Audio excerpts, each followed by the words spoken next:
Maganda ang sikat ng araw. Nang umagang yon, bagyang umiihip ang malamig na hangin. Tahimik kaming naglalakad ni Lolo Betong pauwi sa aming bahay. Kabaligtaran ng magandang panahon ang nararamdaman ko dahil may kaba sa aking dibdib. Napapitlag ako nang marinig ko ang boses ni Lolo na nasa tabi ko. Elio, wag mo kakalimutan yung sinabi sa'yo ng doktor, ha? Inumin mo yung gamot mo pagkatapos mo kumain. Abay, wag mo nang hintayin na ako pa magpapaalala sa'yo nun dahil makakalimutin na ako, matanda na ako. Iba na kasi talaga kapag nagkakainan. Huwag po kayong mag-alala, Lolo Betong. Hindi ko po makakalimutan yun. Kumusta na pala ang pakiramdam mo? Sa ngayon po, hindi naman na po sumasakit ang ulo ko. Abay, mabuti naman kung ganon. Pero alam mo, nagtataka talaga ako kung bakit walang nakitang mali ang doktor sa iyo. Kagabi halos mamatay ka na sa sobrang sakit ng ulo mo. Kaya nga po akala ko po talaga mamamatay na ako kagabi. Pakiramdam ko po, para po talagang binibiyak ang ulo ko sa sobrang sakit. Pero mabuti na lamang, walang nakitang hindi maganda ang doktor sa iyo. Nakakalungkot lang kung kailan malapit na ang 12 kaarawan mo ay saka ka pa nakaranas ng ganyan. Pero Lolo, maraming salamat po kasi pina-check up niyo po ako Saka, sorry na rin po. Aba, bakit ka naman nagsosorry sa akin? May kasalanan ka bang nagawa na hindi ko alam? Kasi po, Lolo, nabawasan po yung iniipon yung pera para pambili niyo po ng kalabaw Mauudlot na naman po tuloy ang pagbili niyo ng kalabaw. Hindi po ba kailangan niyo po yun? Para hindi na po kayo nahihirapan sa pag-aararo sa taniman natin ng palay? Ay nako, batang ere, ano ka ba? Hindi mo kailangan humingi ng sorry sa akin. Ang mahalaga ay nalaman natin na wala tayong dapat na ikabahala sa pananakit ng ulo mo na yan. Saka maganda rin na nalaman natin kung ano ba talaga ang tamang gamot na kailangan mong inumin para hindi na tayo umaasa sa mga halamang gamot na para bang hindi naman tumatalam sa iyo. Saka makapaghihintay naman ang pagbili natin ng kalabaw, apo. Pero yung pananakit ng ulo mo ay hindi. Dapat maagapan yan. Bigla akong natahimik nang naalala ko ang nangyari sa akin kagabi. Sa gitna kasi ng pagtulog ko ay nagising ako dahil sa matinding pananakit ng ulo ko. Nung una ay inakala ko na gaya lang yon ng pagsakit ng ulo ko nung mga nakaraang araw na kaya ko pang tiisin. Naging normal na kasi sa akin ang pagsakit ng ulo ko dahil simula nang tumuntong ako sa edad na 11 ay palagi na yung nangyayari. Pero iba ang naging pagsakit ng ulo ko nung nakaraang gabi. Pakiramdam ko ay paulit-ulit yung pinupukpok ng martilyo na para bang may kung anong bagay ang nagwawala sa loob ng utak ko. Halos 1 oras na tumagal ang matinding pagsakit ng aking ulo. Kaya naman kinabukasan ay nagdesisyon na si Lolo Betong na ipa-check up ako sa doktor kahit pa mababawasan ang perang iniipon niya na pambili niya sana ng kalabaw. Nang nakarating na kami sa aming bahay ay nasa labas ang matalik kong kaibigan na si Dodong. Nakahiga siya sa duyan na nakasabit sa puno ng mangga. Agad kong nilapitan si Dodong habang si Lolo naman ay pumasok sa aming bahay. Saan kayo galing, Elio? Kanina pa ako naghihintay dito Aayain sana kitang maligo sa ilog ngayon Galing kami sa ospital ni Lolo, Dodong Anong ginawa niyo ron? May sakit ba si Lolo Betong? Wala, Dodong. Ako may sakit. Hindi ba palaging sumasakit ang ulo ko? Kagabi kasi, sobrang sakit na talaga ng ulo ko. Kaya pinatignan na ako ni Lolo sa doktor. Ano sabi ng doktor sa'yo? Sabi niya, normal na pananakit lang daw ng ulo. Tapos, niresitahan niya ako ng gamot na kailangan kong inumin ng ilang araw. Napansin ko na biglang tumahimik ang kaibigan kong si Dodong. Titig na titig siya sa mukha ko habang bahagyang nakabukas ang bibig. Kaya naman, napakunot ang noo ko. Oh, Dodong, bakit ganyan ka makatingin sa akin? May dumi ba ako sa mukha? Nauntog ka ba, Elio? Ha? Hindi. Bakit mo naman naitanong yan? Kasi, para kang may dalawang bukol sa noo mo. Kinapa ko ang noo ko at may nakapanga ko na dalawang parang maliit na bukol doon. Parehas na nasa itaas na bahagi ng aking mata ang mga bukol. Hala, bakit ako nagkaroon ng bukol? Hindi naman ako nauntog. Saka hindi ko maalala na meron ako nito kanina nung nagpunta kami sa ospital. Baka naman nauntog ka nang hindi mo namamalayan. Pero hayaan mo na nga yan. Mawawala din naman siguro yan. Mabuti pa, pupunta na tayo sa ilog para makaligo na tayo doon. Nandun na ang iba natin mga kalaro ngayon, hinihintay na tayo. Naku, Dodong, hindi mo na ako sasama sa'yo Magpapahinga kasi muna ako Saka panigurado hindi ako papayagan ni Lolo kasi ang sabi niya, wag daw muna ako magpapagod habang umiinom ako ng gamot ko. Sandali lang naman tayo dun Sige na, sumama ka na. Dodong, pasensya na talaga. Ayoko. Sa ibang araw na lang. Ay nako, sige na nga. Hindi na kita pipilitin. O siya, sige, alis na ako. Kung magbabago ang isip mo, sumunod ka na lang. Bumaba na si Dodong sa duyan at saka siya naglakad palayo. Agad akong pumasok sa aming bahay. Nagawa sa sawali ang dingding at pawid naman ang bubong. Humarap ako sa maliit na salamin na nakasabit sa dingding. Tinignan ko ang bukol sa aking noo. Hindi ko alam, pero para bang bigla akong kinabahan. Dahil kapag tinignan ng maigi, ay talagang mapapansin yung dalawang bukol ko. Nagulat ako nang lumapit si Lolo Betong sa akin. Ano ba yan tinitignan mo dyan sa salamin, Elio? Lolo, ito pong dalawang bukol ko sa noo. Tignan niyo po Hindi po ba kanina wala naman po to? Kung di pa nga po sinabi sa akin ni Dodong na may bukol ako hindi ko po mapapansin Patingin nga. Aba, oo nga Wala naman yan kanina. Saan ka ba nauntog? Lolo, hindi naman po ako nauntog Magkasama po tayo simula nang umalis tayo para pumunta sa ospital at hanggang makabalik tayo rito. Hindi niyo naman po nakitang nauntog ako, di ba? Hindi nga. Ano kaya ang bukol na yan? Bakit hindi yan nakita ng doktor kanina? Wala po kasi to kanina nung nasa ospital po tayo, Lo. Abay, ganun ba? Kung ganun, makakabalik pala tayo sa ospital nito. Hindi natin pwedeng ipagsawalang bahala yan at baka kung ano na yan. Kilala mo naman siguro si Manolo, di ba? Tinubuan lang siya ng maliit na tagyawat sa muka, tapos kinutkot niya. Ayon, namaga at naging malaking sugat. Na impeksyon siguro. Grabe naman po kayo mag-isip, Lolo. Hindi naman po to tigyawat Saka, wag na po muna tayong bumalik sa ospital kasi baka bukol lang talaga ang mga to. Ang sabi po kanina ni Dodong, mawawala rin daw po ito pagkalipas po ng ilang araw. Ay nako, nagpapaniwala ka kay Dodong. Hindi naman doktor yon. Basta Lo, wag po muna tayo magpa-doktor. Kasi gastos na naman yun O sige. Pagbibigyan mo na kita siya ngayon. Hindi mo na tayo babalik sa doktor. Pero kapag lumaki pa yan o lumala, aba, magpapatingin na ulit tayo sa doktor, ha? Nagkakaintindihan ba tayo? Opo, Lolo. Huwag po kayong mag-alala. Kasi kung sakali po na may maramdaman po akong kakaiba sa bukol na to, sasabihin ko po kagad sa inyo, Lo.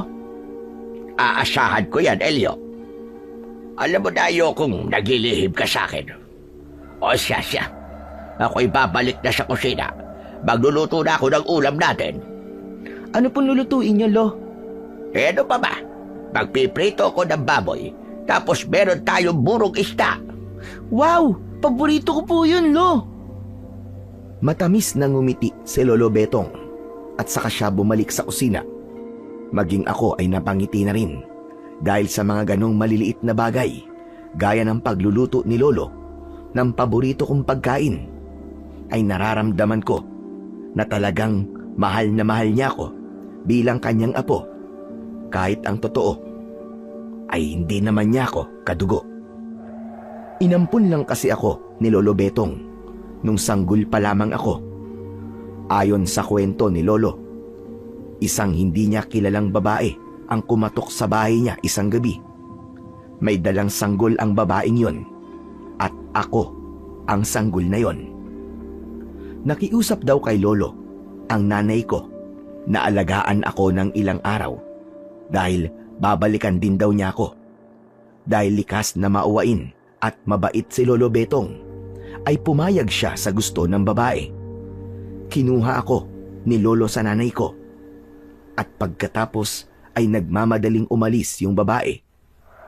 Pero lumipas ang 1 linggo hanggang sa naging 1 taon na at umidad na ako ng 11 ay hindi na ako binalikan pa ng nanay ko.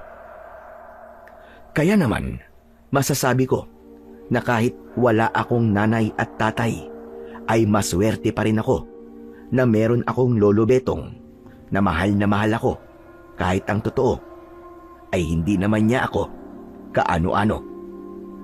Sa mga sumunod na araw ay palagi kong tinitignan at pinakikiramdaman ang 2 bukol na tumubo sa aking noo. Kahit papano ay nawala ang kaba ko dahil hindi yun lumaki at hindi yun sumakit kahit kaunti. Kaya inisip ko na tama ang kaibigan kong si Dodong na normal na bukol lamang ang mga yun. Ngunit isang gabi, sa gitna ng aking pagtulog, ay nagising ako dahil sobrang sakit ng mga bukol ko. Sa una ay tiniis ko pa yun dahil ayokong magising at mag-alala sa akin si Lolo Betong. Pero hindi. Sobrang tindi na talaga ng sakit na nararamdaman ko. Pakiramdam ko ay binabare na ang noo ko, kaya hindi ko na napigilan ang umiyak at mapadaing. Biglang nagising si Lolo Betong na nasa aking tabi. Agad na bumakas ang pag-aalala sa mukha niya nang nakita niya akong nakaupo sa sahig habang hawak ang aking noo. Lumapit siya sa akin at hinaplos niya ng paulit-ulit ang likod ko. Ano nangyayari sa'yo, apo? Sumasakit na naman ba ang ulo mo? Hindi po. Yung mga bukol po sa noo ko, ang sakit po. Parang binubutas po ang noo ko, Lo.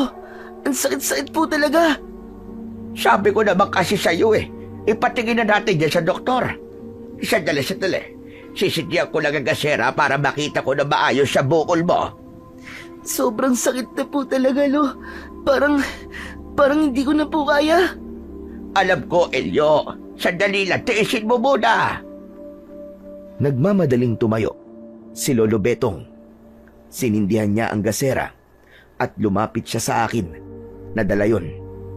Inilapag niya sa maliit na lamesa ang gasera at inutusan niya akong alisin ang mga kamay ko na nakatakip sa aking noo. Marahan kong inalis ang aking kamay at nakita ko ang gulat sa muka ni Lolo. Bakit po, Lo? Ano po bang itsura ng noo ko? Huwag mo nalang hawakan. Kaya mo pa ba tiisin ang sakit? Lo, hindi na po. Sobrang sakit po talaga. Ano po bang meron sa mga bukol ko, Lo? Bakit parang pong gulat na gulat kayo? Hahawakan ko sana ang mga bukol ko, pero mabilis na pinigilan ni Lolo Betong ang aking mga kamay. Teka, huwag! Huwag mong hawakan at baka lalo pang sumakit. Basta tiisin mo na lang muna. Bakit nga po? Ano po bang meron? Basta, makinig ka na lang sa akin. Huwag mo nang hawakan ang mga bukol mo. Naramdaman ko ang labis na tensyon ni Lolo Betong. Hindi ko maintindihan kung bakit ayaw niyang hawakan ko ang mga bukol ko. Ganun pa man, ay sinunod ko na lang siya. Inalalayan niya akong tumayo hanggang sa makabalik na kami sa pagkakahiga sa aming papag. Patawarin mo ko kung wala ako magawa para mawala ang sakit na nararamdaman mo, Apo. Kung pwede nga lang sana nakunin ko na yan sa iyo, ay ginawa ko na. Maraming salamat po, Lo. Medyo nawawala naman na po ang sakit. Sige po, matulog na po tayo. Sigurado ka ba, Elio? Opo, Lo. O sige, matulog na tayo. Basta kapag tumindi ulit ang sakit na mga bukol mo, ay gisingin mo kagad ako, hane. Opo. Nauna na akong pumikit para makita ni Lolo na kaya ko nang matulog. Naghintay ako ng ilang minuto bago ko muling binuksan ang aking mga mata. Nakapikit na si Lolo at sa tingin ko ay tulog na siya.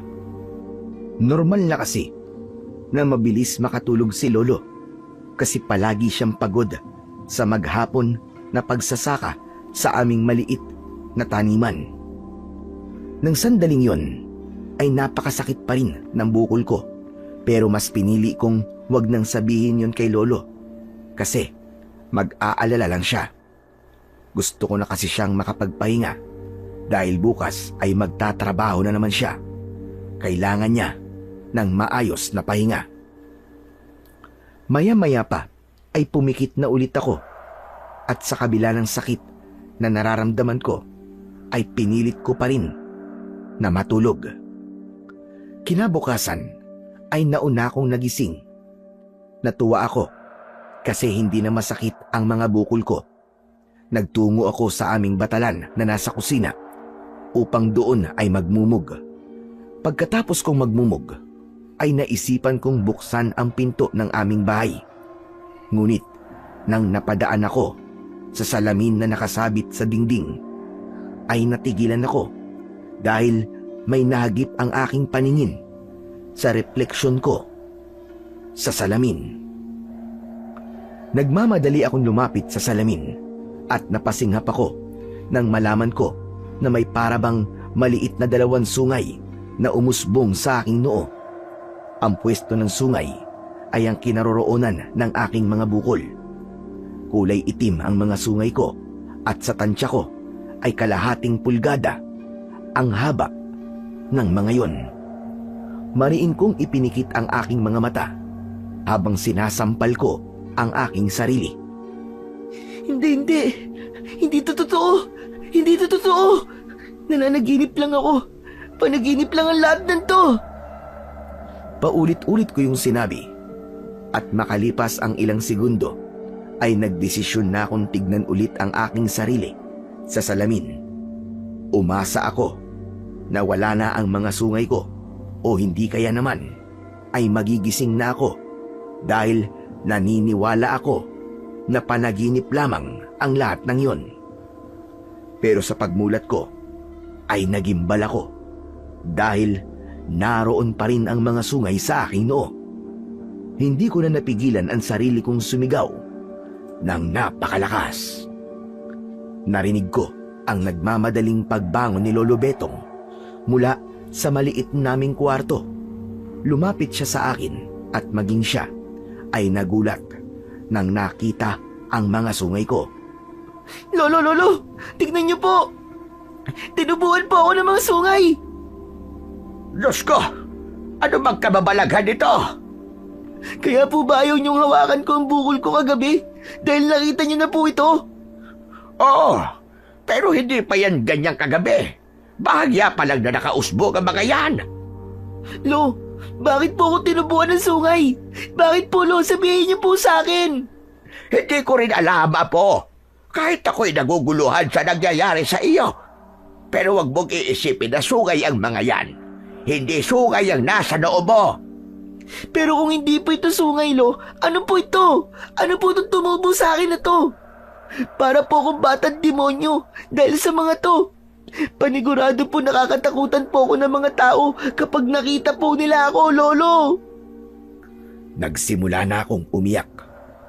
Hindi ko na alam ang nararamdaman ko Nang sandaling yun, hinawakan ni Lolo Betong ang magkabilaan kong balikat at diretsyo niya akong tinignan sa aking mga mata.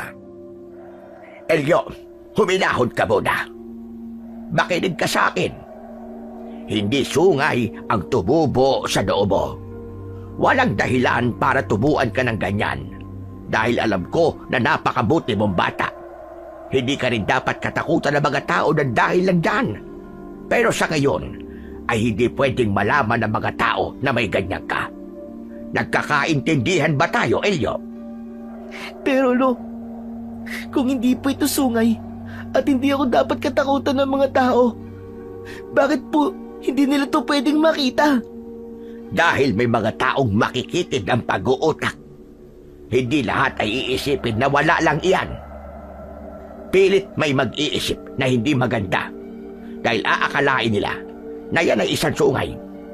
Karaniwang kasi na natatakot ang mga tao sa mga bagay na bihira lamang nilang nakikita.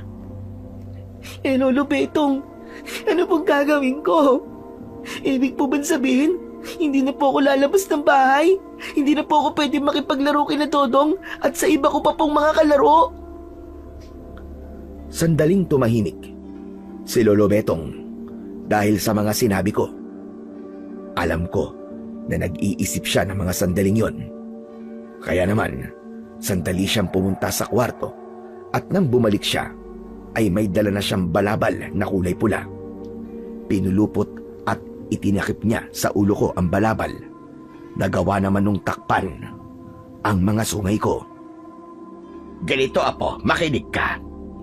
Tuwing kailangan mo lumabas, kailangan mong isuot ang balabal na iyan. Hindi po kaya magtanong po mga tao kapag nakasuot po ako ng ganito, Lo? Ay, nako. Huwag mo na lang silang pansinin o hindi kaya sabihin mo na yan ay ang sinabi ng doktor na gawin mo para hindi sumakit palagi ang ulo mo. Sabihin mo na hindi pwedeng mainitan ang ulo mo. Hindi naman nila malalaman kung nagsasabi ka ng totoo o hindi. Pero Lo, natatakot po ako. Paano po ako magiging demonyo pala ako? Kaya po ako tinubuan ng sungay. Ay, nako. Sinabi nang huwag ka mag-isip ng mga ganyan eh. Maniwala ka sa akin, Elio. Hindi yan sungay. Yan ang itatakbo sa utak mo. Matapos yun, ay mahigpit akong niyakap ni Lolo Betong.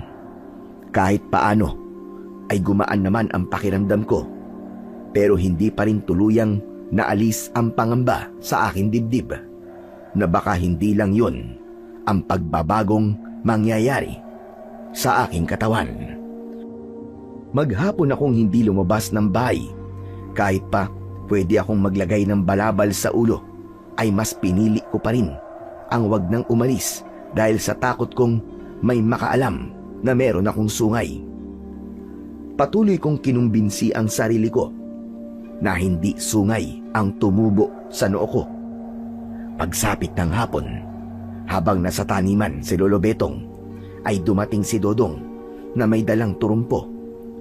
Magtatago sana ako, pero bigla siyang pumasok sa bahay at nakita niya akong nakaupo sa isang sulok. Mabuti na lang at nakalagay ang balabal sa aking ulo dahil kung hindi ay makikita niya ang nasa aking noo. Tara, Elio! Maglaro tayo ng trumpo! Naglalaban sina Jojo doon sa plaza! Ilabas mo ang trumpo mo at ipakita mo kung gaano ka kagaling! Dodong, ayokong lumabas ngayon eh. Saka, tinatabad ako makipaglaro ng trumpo. Biglang hinawakan ni Dodong ang noo at leeg ko. Oo, wala ka naman pala lagnat eh. Bakit ayaw mo makipaglaro ng trumpo? Samantalang dati, ikaw pa ang nag-aaya sa akin na makipaglaro ng ganon. Basta Dodong, tinatamad lang ako ngayon. Sa ibang araw na lang.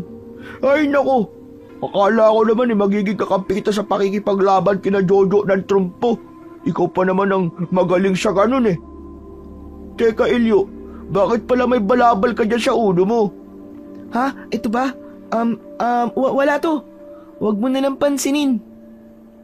Maglalagay ka ba ng ganyan sa ulo mo? Kung wala lang, pabira ka naman. Sige na, sabihin mo, para saan nga yan? Siguro meron kang tinatago sa ulo mo, no? patingin nga ako. Hahablutin sana ni Dodong ang balabal ko, pero mabilis akong umiwas. Pero hindi sumuko si Dodong at pilit niya yung hahablutin. Lumayo ako sa kanya, pero nasukol niya ako dahil nasa sulok na ako ng aming bahay. Sige na, patingin lang. Alisin mo na yung balabal sa ulo mo. Hindi nga sabi pwede, Dodong eh. Umalis ka na nga. Ang damot mo naman. Hindi ako aalis dito hanggat di mo yan inaalis. Kung ayaw mong alisin, ako na lang ang gagawa nun. Hahawakan sana ni Dodong ang balabal, pero mabilis kong hinawakan ang mga kamay niya. Tawa ng tawa si Dodong na para bang nakikipaglaro lang siya sa akin, habang ako naman ay kinakabahan sa maaaring maging reaksyon ni Dodong sa sandaling makita niya kung ano ang aking itinatago sa ilalim ng aking balabal. Mabuti na lang at dumating si Lolo Betong. Doon lang tumigil si Dodong sa pagpilit na alisin sa aking ulo ang balabal. Sandali lang, ano ba nangyayari dito? Nag-aaway ba kayo dalawa? Hindi po, Lo. Si Dodong po kasi ang kulit eh. Gusto po niyang alisin yung balabal sa ulo ko. Gusto ko lang naman po malaman kung may tinatago po si Elio eh. Baka po kasi nagpakalbo siya tapos nahihiya siyang makita ng ibang tao na wala po siya buhok.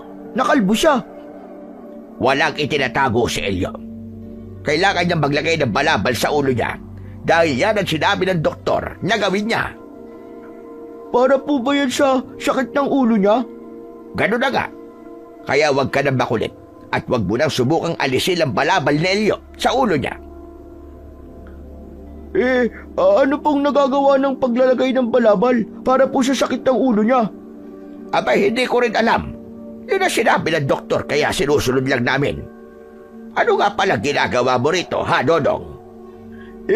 Inaaya ko lang po na makipaglaro po si Elio ng turumpo doon po sa may plaza. Dodong, sa ibang araw na lamang kayo maglaro. Masakit pa ang ulo ng apo ko, kaya kailangan niya magpahinga. Ay, ganun po ba? Hindi naman po niya sinabi sa akin na masakit pala ang ulo niya. Sige po, Lolo Betong. Aalis na po ako. Elio, magpapagaling ka ha? Nang nakaalis na si Dodong, ay doon lang ako nakahinga ng maluwag.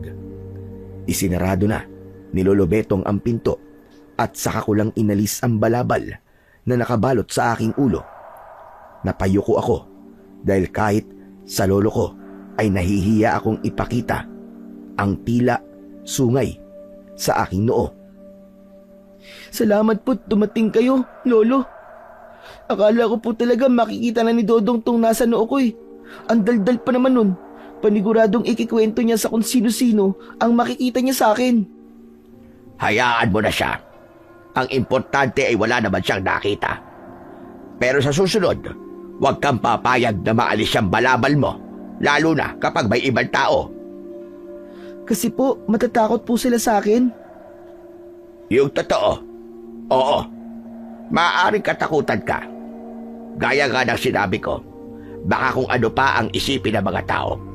Pero huwag kang mag-alala, dahil hahanap tayo ng lunas para mawala yung nasa noo mo. Ano po kaya kung putulin na lang po natin to? Lagariin na lang po natin, Lolo. Ano ka ba? Delikado naman ang naiisip mo, Apo. Baka kung ano pa ang mangyari kapag ginawa natin yon. Mas makakabuti na ipatingin kita sa doktor. Pero wag muna ngayon dahil marami pa akong ginagawa. Siguro sa mga susunod na araw, babalik tayo sa ospital. Doon na tinapos ni Lolo Betong ang aming pag-uusap. Nagtungo siya sa banyo upang maglinis ng katawan. Naiwan ako sa aming maliit na sala na nag-iisip kung dapat ba akong kabahan sa bagay na tumubo sa aking noo. Makalipas ang 2 araw, ay bumalik kami ni Lolo Betong sa ospital. Umalis kami ng bahay na may nakasuot na balabal sa aking ulo. Maging ang doktor ay nagulat nang nakita niya ang tila sungay sa aking noo. In-x-ray niya ang aking ulo At doon namin nalaman na nakadikit sa aking bungo ang bagay na yun. Wala rin kaming nakuwang kasagutan sa doktor kung ano nga ba talaga ang bagay na tumubo sa aking noo. Nang nakauwi na kami ni Lolo sa bahay, ay saka ko lang inalis ang balabal sa aking ulo. Sayang lang po ang punta natin sa doktor, Lolo Betong. Hindi kasi natin nalaman kung ano ba tong tumubo sa akin eh. Tapos, hindi rin niya alam kung anong kailangan gawin dito. Kahit gamot, wala siya naibigay. Kaya nga eh. Pero huwag kang mag-alala, Apo. Sigurado ko na may paraan para mawala yan. Basta't palagi ka lamang magdasal sa ating Panginoon. Saka, huwag mo na muna yang isipin. Sa darating na Sabado, ay kaarawan mo na pala. At alam mo naman na tuwing kaarawan mo ay naghahanda tayo at nag-iimbita ng mga kaibigan mo, hindi ba?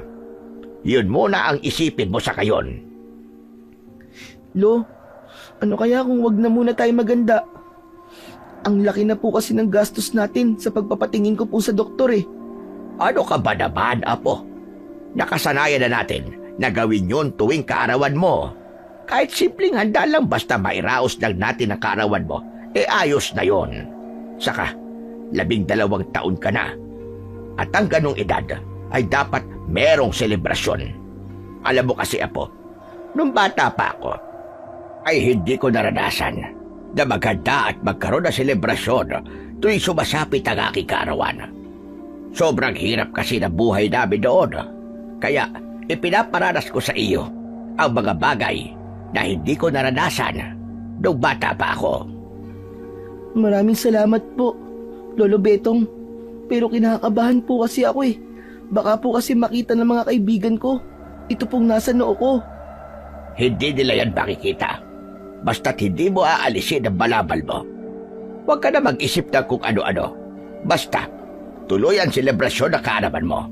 Nagtabi na ako ng pera para roon. Kahit ayoko na sana munang magkaroon ng selebrasyon sa paparating kong birthday, ay naisipan ko na wag nang kontrahin si Lolo Betong sa gusto niyang gawin. Napagtanto ko na kasiyahan nga pala niya ang maghanda tuwing kaarawan ko. Talagang hindi muna siya nagtatrabaho kapag birthday ko at inuubos niya ang buong araw niya sa pagluluto ng mga pagkain na ipapakain namin sa mga kaibigan ko. Nagtiwala na lang ako kay Lolo at inisip ko na walang masamang mangyayari sa aking kaarawan at gaya ng mga nakalipas kong birthday ay magiging masaya ang araw na yon. Hanggang sa sumapit na nga ang araw ng aking kaarawan. Nang nagising ako ay wala na si Lolo Betong sa aking tabi. Alam ko na abala na siya sa paghanda ng mga pagkaing lulutuin niya para sa espesyal na araw na yon.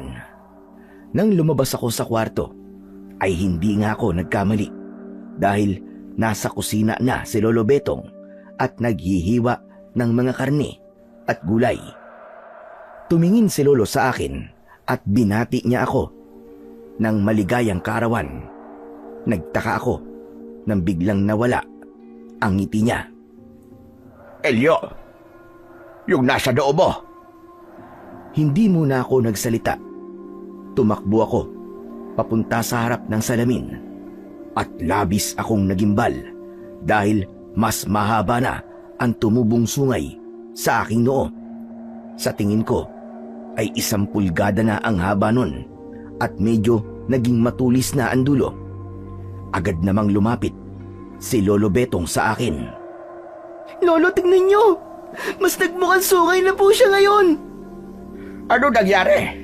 Hindi ba't na gabi hindi naman yan ganyan kahaba? Hindi ko rin po alam, Lolo Betong. Naku, ito na nga ba ang sinasabi ko eh. Lolo, huwag na lang po nating ituloy ang selebrasyon ng birthday ko. Hindi ko po kayang magpakita sa mga kaibigan ko ng ganito. Ano ka ba, Elio? Hindi pwedeng hindi natin yon ituloy. Dahil nasabihan ko na mga kaibigan mo na pumunta sila rito babayang hapon. Saka, hindi nila makikita yan. kasi magsusuot ka ng balabal. Apo, huwag kang mag-alala. Papalipasin lang natin ang araw na ito at saka tayo mag-iisip ng paraan para mawala na ng tuluyan ang nasa noo mo. Basta isipin mo na lang na wala yan at maging masaya ka muna sa araw na ito. Birthday mo ngayon, Apo.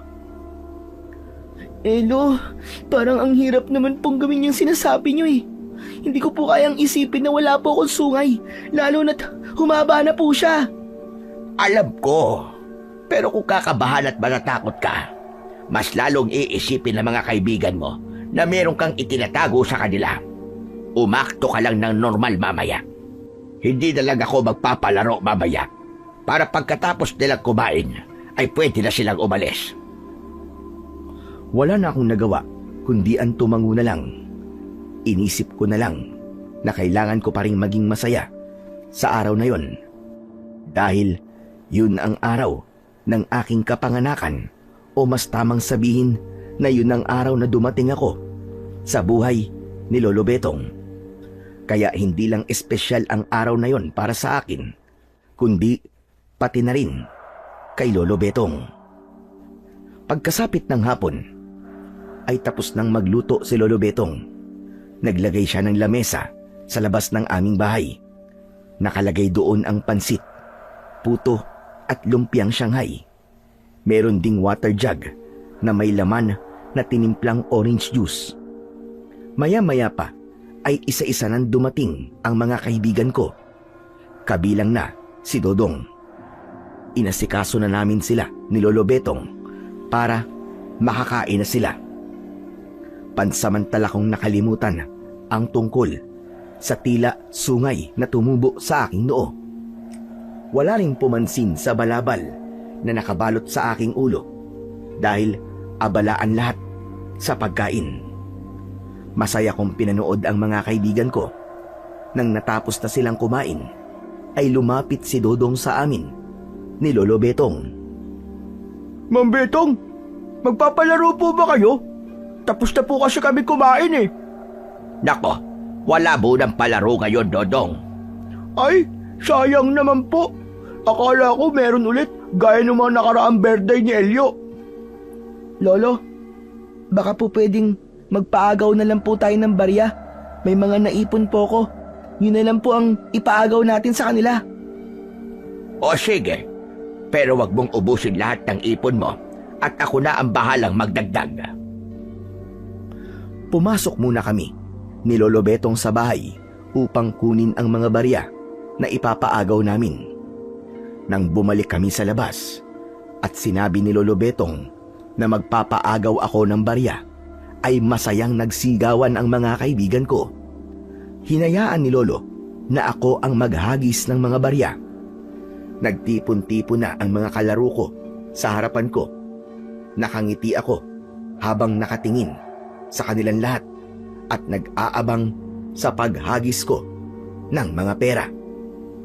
Nang ihagis ko ang ilang piraso ng barya, ay nagkagulo si Dodong sa pag-aagawan. Muli akong naghagis ng mga barya at mas lalo silang nagkagulo, hanggang sa isa sa mga kaibigan ko ang lumapit sa akin at sinubukan niyang agawin ang mga natitirang barya sa aking kamay. Umiwas ako, pero nakita yon ng iba pang mga bata, kaya pinagkaguluhan nila ako. Napaupo ako sa lupa at may kung sinong hindi sinasadyang nahablot ang balabal sa aking ulo. Nanlamig ako nang matigilan ang lahat nang nakita nila ang dalawang sungay sa aking noo. Bumakas ang takot sa muka ng mga kaibigan ko. Agad namang iniharang ni Lolo Betong ang sarili niya sa akin upang itago ako. Pero huli na dahil nakita na ng mga kaibigan ko ang bagay na aking pilit na itinatago. Hanggang sa isang bata ang sumigaw na isa kong demonyo. Takot na nagtakbuhan ang mga bata palayo at kahit si Dodong ay tumakbo rin. Hindi ko napigilang umiyak dahil nasaktan ako doon. Ganun pala kasakit sa dibdib, nakatakutan ka. Tumakbo ako sa loob ng bahay at umiiyak akong dumapa sa papag. naramdaman ko na lang ang kamay ni Lolo Betong sa aking likod. Wala na. Nakita nila ang sungay ko, Lolo. Natakot po sila sa akin. Wala na po akong kaibigan. Wala na po akong kalaro. Sige lang, Apo. Iiyak mo lang yan. Kailangan mong mailabas yan. Pero ito ang tandaan mo. Hindi kabawasan sa pagkatao mo ang kung ano bang bagay na nasa noo mo ngayon. Hindi yan mabubura, Apo. Sa isipan ko na ikaw ay isang mabuting bata. Intindi nilang dati na mga kaibigan mo dahil ngayon lang sila nakakita ng taong may ganyan. Pero po, kung habang buhay na po silang matakot sa akin, paano pong hindi na po sila makipaglaro sa akin, no? Ibig sabihin, hindi sila nakalaan para maging kaibigan mo habang buhay. Ang importante ay tanggap kita, kahit na ano pa ang tumubo sa katawan mo. Wala na akong nasabi. Pagkatapos nun, iyak lang ako ng iyak at hinayaan lang ako ni Lolo na mailabas ko ang bigat na meron ako sa aking dibdib. Nang sandaling yon ay labis akong nagsisi kung bakit itinuloy pa namin ang selebrasyon ng aking kaarawan. Ilang araw na ang nakalipas simula nang malaman ng mga kaibigan ko ang tumubo sa aking noo. Hindi na ako nagulat nang mabilis siyang kumalat sa aming baryo. Napansin ko na may ilang mga tao na sinasadyang dumaan sa harapan ng aming bahay at pasimple na sumisilip sa loob upang ako ay makita. Kaya naman, palagi na akong nagmumukmuk sa loob ng kwarto at nawalan na ako ng ganang lumabas kahit sa bakuran lang namin. Isang umaga, pinuntahan ako ni Lolo Betong sa kwarto ko. May dala siyang bayong, kaya alam ko na magpupunta siya sa palengke. Elio, Apo, tumayo ka riyan at samahan mo akong mamili sa palengke. Pwede po bang kayo na lang, Lolo Betong? Hindi ko pa po kasi kayang lumabas eh. Alam niyo naman po na alam na po ng lahat ang tungkol dito sa sungay ko. Naririnig ko po na sinasabi nilang demonyo daw ako. Ay, naku, bata ka. Huwag mong intindihin na sinasabi ng mga taong may makikitid na pag-uutak at mapanghusgang dila. Halika na, sumama ka sa akin. Kapag palagi ka nandito sa loob ng bahay, ay mas lalong iisipin ng mga tao na meron kang itinatago. Nakuha ko ang punto ni Lolo Betong. Kaya naman, sinunod ko na lang siya. Tumayo na ako mula sa pagkakahiga. Kukunin ko sana ang balabal na nakasabit sa likod ng pinto nang biglang hinawakan ni Lolo Betong ang kamay ko. May pagtatakang napatingin ako sa kanya. Bakit po, Lo? Hindi mo na kailangang gamitin ang balabal na yan. Pero Lo, lalabas po tayo, di ba? Ang sabi niyo po sa akin eh, kailangan ko pong gamitin ang balabal na to para itago po ang sungay ko. Noon yon, Apo. Pero ngayong alam na ng mga tao na merong tumutubong kung ano sa noo mo, ay wala na saysay na itago mo pa yan.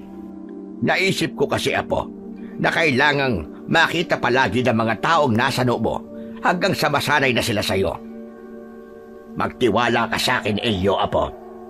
Ito ang paraan para maging normal ulit ang tingin ng mga tao sa iyo. Ipakita mo sa kanila na kahit kakaiba ang itsura mo sa nakararami, ay hindi ka nila dapat nakatakutan. Pinag-isipan ko ng gusto ang sinabi ni Lolo Betong. Maya-maya pa ay napagtanto ko na tama siya. Kapag patuloy kasi akong magtatago at hindi magpapakita sa mga tao, ay mas lalo nila akong pag-uusapan. Pero kung iisipin ko na normal ako at palagi nila akong makikita, ay darating at darating din ang panahon na masasanay na sila sa aking itsura. Pumayag ako sa suwestyon ni Lolo Betong. Lumabas ako ng bahay kasama siya na walang balabal na nakatakip sa aking ulo. Hindi ko naiwasang mapansin ang reaksyon ng mga taong nakakakita sa akin. Lahat sila ay nagulat at natakot. May mga nagbulungan pa nga. Paulit-ulit na ipinaalala sa akin ni Lolo na huwag kong pansinin ang mga taong yon. Mas lalong tumindi ang bulungan ng mga tao pagdating namin sa palengke. Halos mangliit na ako ng sandaling yon. Kung pwede nga lang na magpalamon na lang ako sa lupa, ay ginawa ko na. Lolo Betong, umuwi na po tayo. Ano ka ba naman? Kakarating pa lang natin tapos gusto mo nang umuwi. Hindi pa nga tayo nakakabili ng kahit sibuyas o bawang man lang. Kasi Lolo Betong, nahihiya na po ako eh. Pinagtitinginan po ako ng mga tao. Hindi ba sabi ko sa'yo ay wag mo silang pansinin? Kung ano ang marinig mo, ay ipasok mo sa isa mong tenga at ilabas mo naman sa kabila. Tara na, doon muna tayo sa mga isda. Gusto kong magluto ng sinaing na tulingan. Nagtungo kami ni Lolo sa parte ng palengke kung saan naroon ang mga nagtitinda ng isda. Habang pumipili si Lolo ng tulingan, ay napansin ko na titig sa akin yung tindera. Napansin din yun ni Lolo, kaya hindi na niya napigilang kausapin ang tindera. Kung makatingin ka naman sa apo ko, ay parang ngayon ka lang nakakita ng batang lalaki. Humingi naman ng pasensya ang tindera at sinabi nito na agaw pansin daw kasi ang aking itsura at anito ay ako raw pala ang sinasabing bata na may sungay ng isang demonyo. Maaaring ang sungay ang nasa noo ng apo ko, pero hindi ang sungay ng demonyo. Pwede bang magdahan-dahan ka sa pagsasalita mo? Baka nakakalimutan mong bata ang tinatawag mo may sungay ng demonyo. May anak ka naman siguro, hindi ba? Paano kung isa sa mga anak mo ang magkaroon ng ganyan sungay? Ano ang mararamdaman mo kapag sinabihan kong may sungay ng demonyo ang anak mo? Tumahimik ang tindera at halata na napahiya iyon. Maluwa-luwa ako, hindi dahil sa kahihiyan, kundi dahil sa pagtatanggol sa akin ni Lolo Betong. Mas lalo kong naramdaman ang pagmamahal niya sa akin ng sandaling yon. Matapos naming mamili sa palengke, ay umuwi na kami sa bahay. Tinulungan ko si Lolo na ayusin sa kusina ang mga pinamili namin. Kumusta ang pakiramdam mo sa paglabas natin, Apo? Nahihiya pa rin po ako, Lolo Betong. Hindi ko po kasi maiwasan na hindi marinig yung mga sinasabi nila tungkol po sa sungay ko. Saka yung iba po, kahit wala po silang sinasabi, pero iba po ang tingin nila sa akin eh. Sa simula, ganyan naman talaga, Apo. Pero kapag tumagal, ay masasanay ka na at masasanay na rin ang mga tao sa iyo. Hanggang sa dumating ang panahon na hindi na magiging bago sa kanila ang itsura mo. Isa pa, huwag kang mag-alala. Magtatanong-tanong ako sa mga kakilala kong albularyo at baka naman alam nila kung paano mawawala yung nasa noo mo. Lolo Betong, sa tingin niyo po ba ay mawawala pa po itong sungay ko? Aba, oo naman. Sigurado ko, Apo. Kaya, huwag kang masyadong nag-iisip ng kung ano-ano. Pero sa totoo lang po, nagtataka po talaga ako eh kung bakit po ako tinubuan ng sungay. Hindi ko po tuloy maiwasang isipin na baka meron po akong nagawang kasalanan kaya pinaparusahan po ako ng Diyos. Ano ka ba? Huwag ka magsalita ng ganyan, Elio. Mula noong sanggol ka hanggang ngayon, ay ako na ang kasama mo. Kilalang kilala kita at ako ang makapagsasabi kung gaano ka kabait na bata. Hindi ka pinaparusahan ng ating Panginoong Diyos, Apo. May dahilan kung bakit nangyari yan sa iyo. At malakas ang paniniwala ko na maganda ang dahilan yon. Sa ngayon, ay hindi pa natin alam kung bakit ka tinubuan ng sungay. Pero maniwala ka sa akin na may magandang dahilan ang lahat ng nangyayari sa iyo ngayon. Sa sinabing yon ni Lolo Betong, ay naging magaan ang pakiramdam ko. Tumagos kasi sa puso ko ang bawat salitang kanyang binitiwan. Naputol ang pag-uusap namin Nang marinig namin ang boses ni Dodong sa labas ng bahay, tinawag niya ako. Nang tumango si Lolo, ay lumabas ako ng bahay para harapin ang kaibigan ko na si Dodong. Napansin ko na bahagyang nakayuko si Dodong na para bang nahihiya sa akin. Anong ginagawa mo rito, Dodong? Akala ko ba natatakot ka sa akin? Hindi ba isa ka sa mga tumakbo nung nakita niyong may sungay ako nung birthday ko? Sorry Elio, kung tumakbo ako noon. Nadala lang kasi ako sa takot at sigawan ng mga kaibigan natin Pero promise, hindi naman talaga ako natakot sa'yo Nagulat lang talaga ako kasi hindi ko akalain na yan pala ang itinatago mo sa balabal mo. O ngayon, alam mo na na may sungay ako. Makikipagkaibigan ka pa rin ba sa akin? Oo naman, no? Kaya nga ako nandito kasi magsosorry ako sa'yo ngayon Ngayon lang talaga ako nagkaroon ng lakas ng loob na kausapin ka. Sorry talaga, Elio Sorry kung isa ako sa tumakbo nung nakita namin ang sungay mo. Okay na yun. Pinapatawad na kita, Dodong. Masaya ako na kahit may sungay ako, ay kaibigan pa rin ang tingin mo sa akin. Salamat Siyempre naman, ikaw ang partner ko sa paglaro ng trumpo Kapag ikaw kasi ang kakampi ko, paniguradong panalo tayo. Yun lang pala ang dahilan kaya gusto mo ako maging kaibigan Ikaw talaga. Hindi, biro lang yun. Baka naman seryosohin mo sinabi ko Pero, bakit ka pala nagkaroon ng sungay, Elio? Hindi ba yan yung bukol mo dati? Oo, Dodong, tama ka. Ito nga yun. Yung akala natin dati na simpleng bukol lang, pero tinubuan pala ako ng sungay. Hindi rin naman alam ni Lolo Betong kung bakit ako nagkaroon ng ganito. Kahit kami nga, nagtataka Pero sabi ng mga tao, anak ka raw kasi ng demonyo. Alam kasi nila na ampung ka lang ni Mang Betong at walang nakakaalam kung sino talaga ang mga magulang mo. Sinabi ko na sa'yo kesa marinig mo pa sa iba. Hindi ako naniniwala sa sinasabi nila. Kahit na anong sabihin nila, ay wala na akong pakialam. Kay Lolo lang ako maniniwala.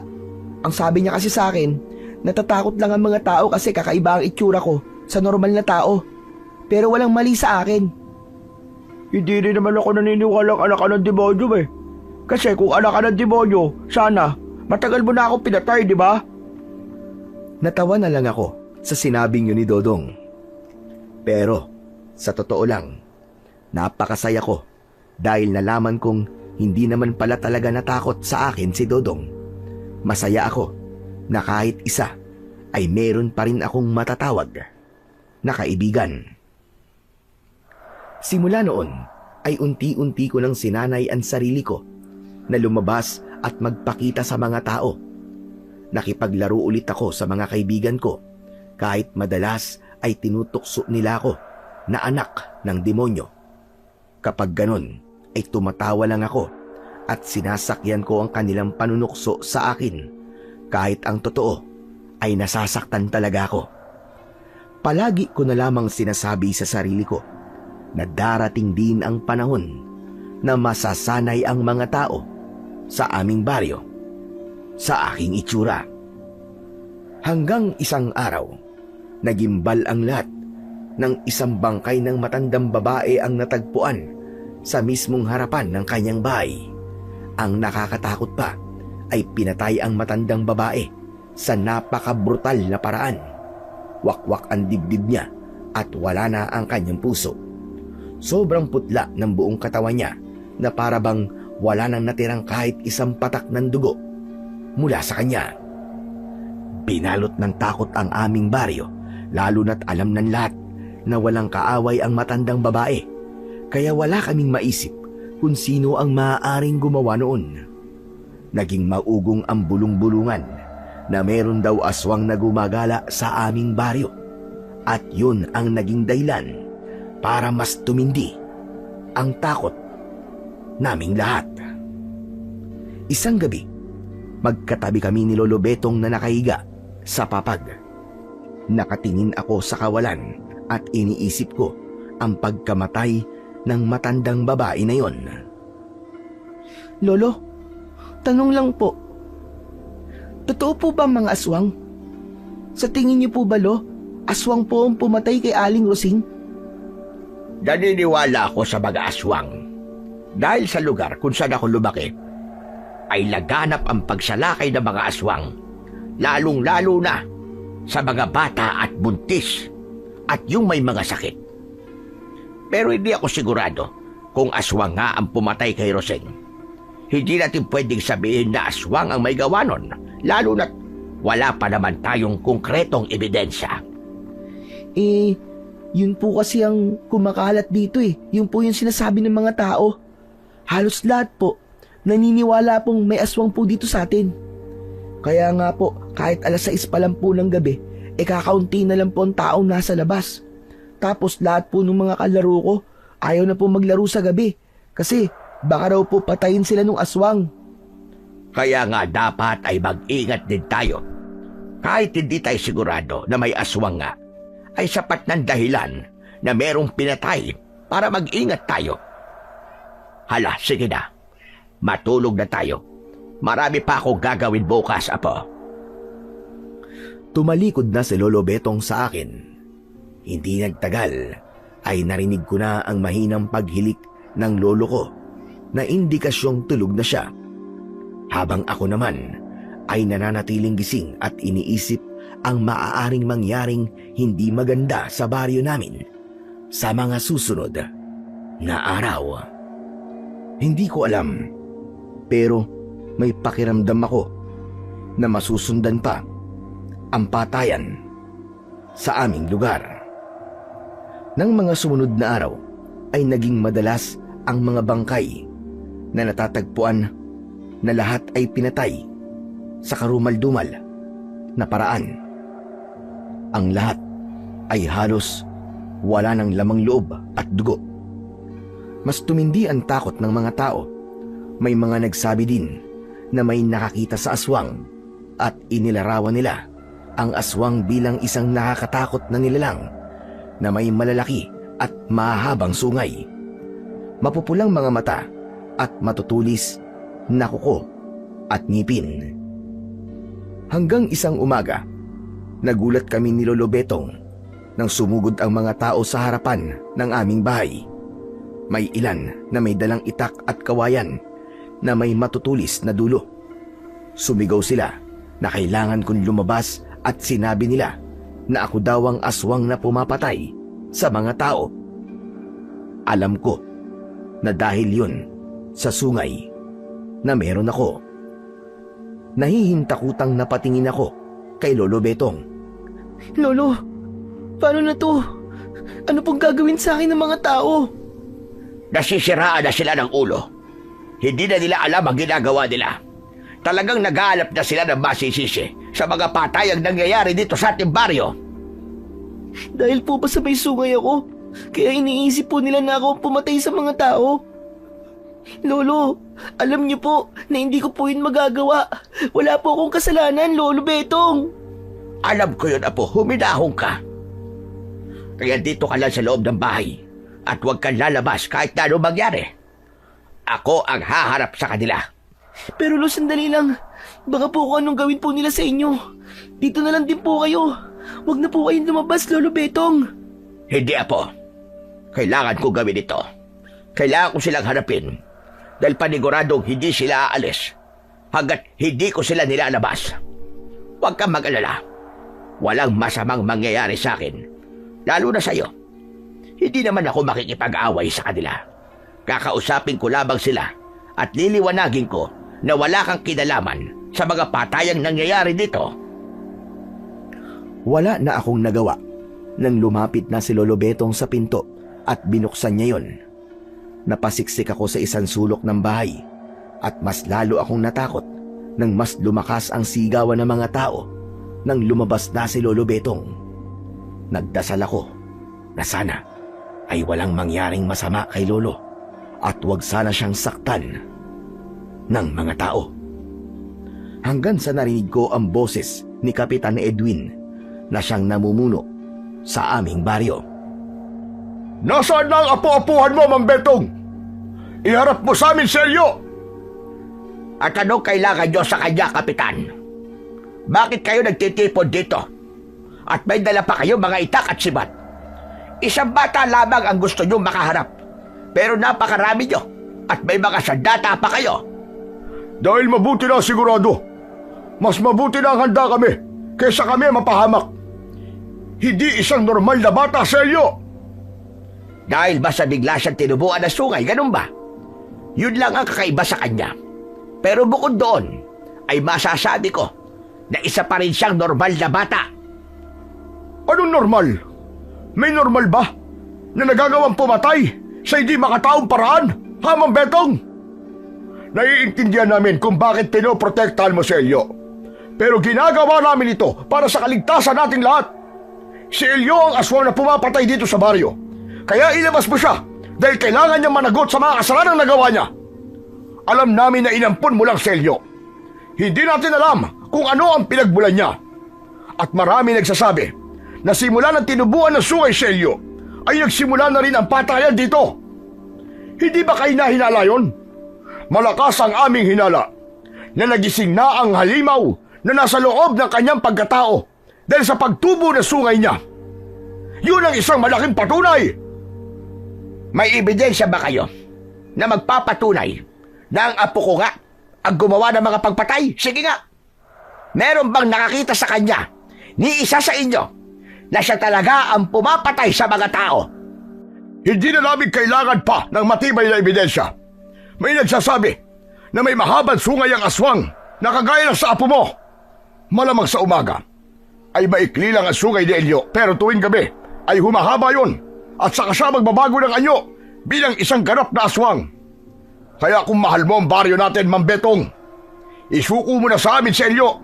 Ilabas mo siya dahil kung hindi, kami mismo ang papasok sa bahay niyo para kunin siya na sa pilitan. Hindi nyo maaaring gawin yan, Edwin. Wala kayong karapatan na pumasok sa bahay na may bahay. Lamang sa batas ang naisip nyong gawin. At pwede ko kayong i-demanda. Magdemanda ka hanggang gusto mo. Pero hindi mo kami mapipigilan sa gusto namin gawin. Ginagawa namin ito para sa kapakanan at kaligtasan ng mas nakararami. Kaya bibigyan kita ng isa pang pagkakataon, Mang Betong. Ilabas mo na ang apo mo na si Elio. Hayaan mong ipataw namin sa kanya ang kaparusahan na nararapat sa kanya. Ganyan na ba katindi ang kaduwagan ninyo? Paparusahan niyo ang isang bata. Hindi nga kayo sigurado na si Elio ang pumatay sa mga taong yun. Nabubulagan ka na, Mang Betong. Malamang ay ginamitan ka na ng itim na kapangyarihan ni Elio para protektahan mo siya. Natatawa ko sa mga sinasabi mo, Kapitan Edwin. Sagot pa lang si Elio ay kasama ko na siya. Ako ang makapagsasabi na hindi siya isang aswang at ang sungay na tumubo sa kanya ay hindi dahil sa isa siyang aswang. Kung ganon, ipaliwanag mo nga sa aming lahat kung bakit siya tinubuan ng sungay. Sige, makikinig kami. Hindi nakasagot si Lolo Betong sa tanong na yon ni Kapitan Edwin. Nang sandaling yon ay naiiyak at nanginginig na ako dahil sa sobrang takot.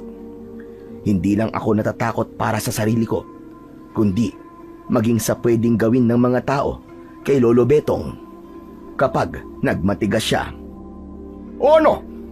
Sige, Mang Betong. Bakit bigla ka natahimik? Hindi ba? Tama kami na hindi mo kayang ipaliwanag sa amin kung bakit nagkaroon ng sungay si Elio. Hindi mo kayang patunayan sa aming lahat na wala kaming dapat na ikatakot sa apo mong ampon na hindi mo din alam kung saan nagmula. Hindi ko na gusto lumalabas sa bunganga mo, Edwin. Tama ka. Hindi ko nga alam kung saan nanggaling si Elio. Hindi ko rin alam kung bakit siya biglang tinubuan ng sungay. Pero isang bagay lamang ang sigurado ko, at yun ay ang hindi siya ang dapat nating katakutan. Hindi si Elio ang pumatay ng mga tao sa baryong ito. Hanapin niyo ang totoong salarin at siya ang pag-initan ninyo. Hindi na namin kailangang hanapin dahil nahanap na namin siya. At yun ay walang iba kundi si Elio. Tama na! Umalis na kayo. Hindi niyo makukuha ang apo ko. kailangan niyo muna magpakita sa akin ng matibay na ebidensya na siya ang may kagagawa na ng mga nangyaring pagpatay. At kung mapapatunayan niyo sa akin na mali ako mismo ang magsusuko sa kanya sa inyo. Talagang nagbubulag-bulagan ka na. Mukhang tama nga ang aking hinala na nasa ilalim ka na ng itim na kapangyarihan ni Elio. Kailangan mo magising sa katotohanan, Betong. Kayo ang dapat na magising sa katotohanan, Kapitan. Umalis na kayo dahil wala kayo mapapala rito. Hindi kami aalis nang hindi kasama si Elio. Pwes, humanda kayong abutin dito ng ilang araw dahil hindi ko ibibigay sa inyo ang apo ko kahit na ano ang mangyari. Talaga't sinasagad mo ang pasensya ko, Mang Betong. Hanggat maaari ay ayoko sanang gumamit ng dahas. Pero pinipilit mo ko na gawin yon. Sige mga kababayan, pasukin niyo ang bahay ni Mang Betong. Kunin niyo ang batang aswang. Tumindi ang takot ko sa narinig ko mula kay Kapitan Edwin. Hindi ko na alam kung ano ang dapat kong gawin. Hindi kayo pwedeng pumasok sa pamamahay ko nang hindi ko pinahihintulutan. Umalis na kayo at hayaan niyo lang apo ko. Wala siyang ginagawang mali. Sige, huwag niyong pansinin ang sinasabi ni Mang Betong. Nandito tayo para panagutin ang punot dulo ng kaguluhan at kamatayan sa ating baryo. Sige mga kasama, kunin niyo si Elio! Nakita ko na iniharang ni Lolo Betong ang sarili niya sa pintuan. Kahit nakatalikod siya sa gawi ko, ay naramdaman ko ang matindi niyang determinasyon na protektahan ako. Sige, subukan niyo. Kailangan niyo muna dumaan sa ibabaw ng bangkay ko bago niyo makuha si Elio. Sabay-sabay na sumigaw ang mga tao. Narinig ko ang mga yabag na papalapit sa aming bahay hanggang sa nagpumilit ng pumasok ang mga tao. Kahit mag-isa ay hindi natinag si Lolo Betong. Pinagtulakan na siya ng mga tao para mawala siya sa pagkakaharang niya sa pinto. Pero naging mahigpit ang pagkakakapit ni Lolo sa gilid ng pintuan. Napatayo na ako sa labis na pag-aalala. Natakot na ako na baka kapag tumagal ang eksenang yun ay kung ano pang mangyari kay Lolo Betong. Nakita ko ang galit sa mukha ng mga tao nang nakita nila ako. Kumawala na ang luhang kanina ko pa pinipigilan. Tama na po! Tama na po! Tumigil na po kayo! Huwag niyo po sasaktan ang lolo ko! Tama na! Sasama na lang po ako sa inyo! Tama na po! Manahimik ka, Elio. Hindi ka sasama sa kanila, apo. Wala kang kasalanan. Tumakas ka na. Bilisan mo, apo! Ngunit hindi ko sinunod si Lolo Betong. Nang sandaling yun, ay mas naisip ko ang kaligtasan ni Lolo Betong kesa sa akin sarili. Umiiyak akong lumapit sa may pintuan kung saan nakaharang si Lolo. Ngunit bago pa ako makalapit doon, ay tuluyang natumba na si Lolo Betong at nadaganan siya ng mga tao. Lolo Betong! Tutulungan ko sana si Lolo, pero mabilis akong hinawakan ng ilang kalalakihan sa aking mga braso. Hinila nila ako palabas ng aming kubo na para bang isa akong nakakatakot na kriminal. Nang nailabas na nila ako, ay iniharap nila ako kay Kapitan Edwin. Pilit kong nilingon si Lolo. Tatayo sana siya para lapitan ako, pero pinigilan siya ng dalawang lalaki. Maging siya ay hawak rin sa magkabilaan niyang braso. Bitiwan niyo ang apo ko. Huwag niyo siyang sasaktan. Ibalik niyo siya sa akin. Wala siyang ginagawang masama. Maniwala kayo. Ayos lang po ako, Lolo! Huwag po kayo mag-alala sa akin! Isang pilit ng ngiti ang pinakawalan ko para isipin ni Lolo na hindi ako natatakot. Pero sa loob-loob ko ay sobra na akong natatakot dahil wala akong alam sa kung ano ang gagawin sa akin ng mga tao. Humarap ako kay Kapitan Edwin nang narinig ko ang pagsasalita niya. Ngayon, magbabayad ka na sa mga kasalanang ginawa mo. Hindi ko akalain na ang batang kagaya mo pa ang magdadala ng karumal-dumal na kamatayan sa baryong pinoprotektahan ko. Kapitan Edwin, maniwala po kayo sa akin. Hindi po akong pumapatay. Hindi po ako ang aswang. Kahit anong sabihin mo, ay hindi na ako maniniwala. Yang sungay na nasa noo mo ay isang matibay na ebidensya na isa kang aswang o kung anumang kampon ng kadiliman. At sigurado kami na ikaw din ang pumapatay sa baryong ito. Lubayan niyo ang apo ko. Pakawalan niyo na siya. Magsisisi kayo sa ginagawa niyong ito dahil nagkakamali kayo ng taong pinaparusahan. Walang kinalaman si Elio sa mga patayang nangyayari rito. Kaya't pakawalan niyo siya. Maawa na kayo sa bata. Huwag mo nang sayangin pa ang laway mo, Mang Betong.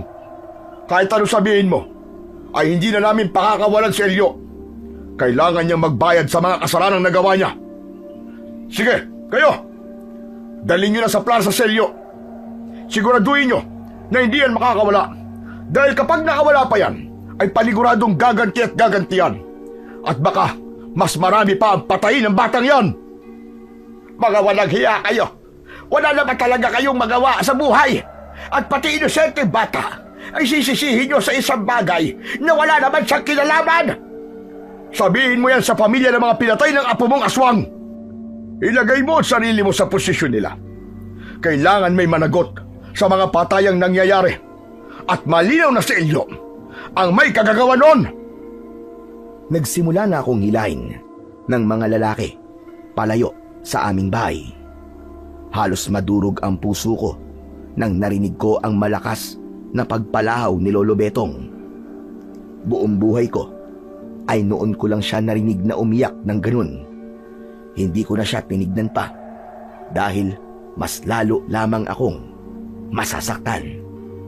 Hindi na ako pumalagpa o nanlaban at hinayaan ko na lamang na ilayo ako ng mga lalaki sa bahay namin. Dinala ako ng mga lalaki sa plaza. Meron doong nakahandang kulungan na gawa sa kawayan. Ipinasok ako ron ng mga lalaki na para bang isa akong mabangis na hayop na kailangan ikulong. Inilagay ng mga lalaki ang isang kadena sa pinto ng kulungan at nilagyan yun ng malaking kandado. Dahil mababa ang kulungan, ay hindi ako maaaring tumayo. Nakaupo lang ako sa lupa. Maya-maya pa ay lumapit si Kapitan Edwin sa akin at tinignan niya ako na para bang isa akong walang kwentang bagay. Magpasalamat ka. Dahil napagkasunduan namin na ikulong ka dyan habang buhay. Hindi sapat na patayin ka lang namin dahil matatapos kagad ang paghihirap mo. Ang dapat sa'yo ay habang buhay na magdusa. Nagkakamali po kayo, Kapitan Edwin. Hindi po ako ang aswang. Hindi po ako ang pumapatay. Maniwala kayo sa akin. Wala namang kriminal na umamin sa krimeng ginawa niya. Sagutin mo nga ako. Saan ka ba talaga galing, ha? Sinadya mo bang mapunta sa aming baryo para dito ka magasik ng kasamaan mo? Paano ko po masasagot ang tanong nyo? Kung sanggol pa lang po ako nung dinala po ako ng nanay ko kay Lolo Betong. Sinungaling! Napakabata mo pa pero ubod ka na ng kasinungalingan. Sa bagay, hindi na dapat ako magtaka kung ganyan ka magsalita. Nagawa mo ngang pumatay eh. Magsinungaling pa kaya? Hindi po ako sinungaling. At hindi po akong pumatay sa mga tao. Maniwala naman po kayo sa akin, Kapitan, oh. Hindi ko po magagawa ang mga binibintang niyo sa akin. Wala na silbi mga sasabihin mo. Dahil wala nang maniniwala sa'yo. Tandaan mo, habang buhay kang nakakulong dyan, marami kang pinatay na mga tao. Kaya yan ang kaparusahan na dapat sa'yo. Ngumisi si Kapitan Edwin at saka siya tumalikod para maglakad na palayo. Nanghihinang napakapit ako sa rehas na kawayan habang pinipigilan ko ang aking mga luha na pumatak. Nang sandaling yon, napagtanto ko na walang maitutulong kung iiyak ako ng iiyak.